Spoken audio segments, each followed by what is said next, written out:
Hey, what's up guys? Doing another update, and a lot actually happened since the last time, which I'm always learning in this hobby, and I think I may have learned something new. We'll find out as time goes on, but I'll tell you a story of what actually happened. I have an automatic feeder up here, and I went to grab it and make it feed a little bit more, and I accidentally spilt a ton of food in the tank, like a lot.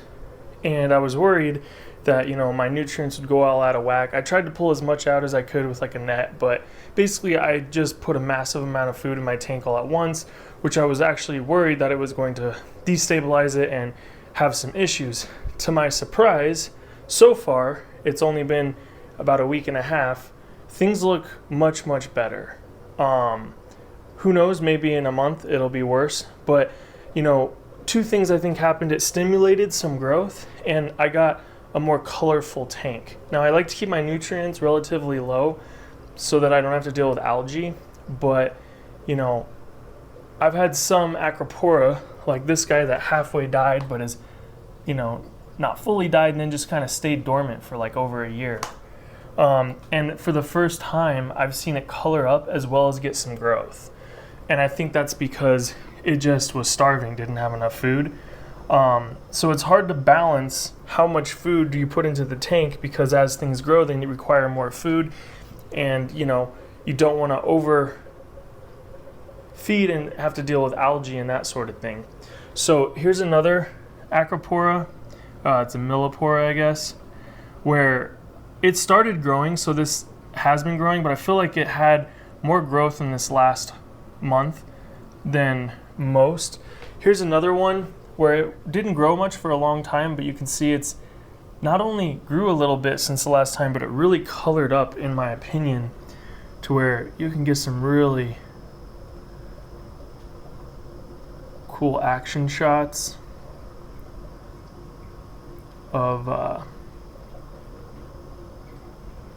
the hairs kind of blowing in the wind. I feel like it's just colored up and really taken off. But let's just look at everything real quick. This guy haven't really moved much. This green Gonopora, I feel like it's really starting to grow. I noticed it opens up a lot more during the day. The blue one that died there on that side and here is coming back, so that's exciting. See how long it takes. I'm going to show you some snapshots of the mushroom corals when I accidentally dumped a bunch of food into it. That was actually really cool. They all closed up, kind of like a flower before it blooms, and it was just a cool event to see. This is what my tank looked like right after I dumped all that food in there. You can see this chalice coral is holding some of it. There was like dried little pieces of food. You can see my Scully's got its eating tentacles out, and the tank just was going a little nuts. On the floor there next to the glass, you can see there's just a bunch of food on the ground.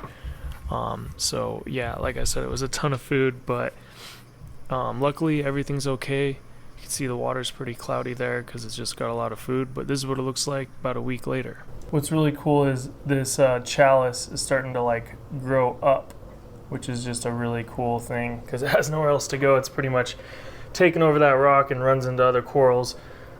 Anywhere it tries to expand. It's crazy. As you can see, we've got this mushroom coral that's gone everywhere it can. Now it's starting to jump onto the glass, and I even found one way over here at the bottom, which tank's a little dirty next to this shrimp, which is just like, wow, how did that happen? Those guys are nice, healthy, and strong. This guy's grown a lot. Unfortunately, a mushroom coral is taking over that beach bum. Maybe I can get in there and break off a piece and just move him out of there. That was a bad place for it. I think it was just a bad place for it, but I don't think he's gonna make it. He's gonna get taken over if I don't move him or try to save him. So there's a quick update.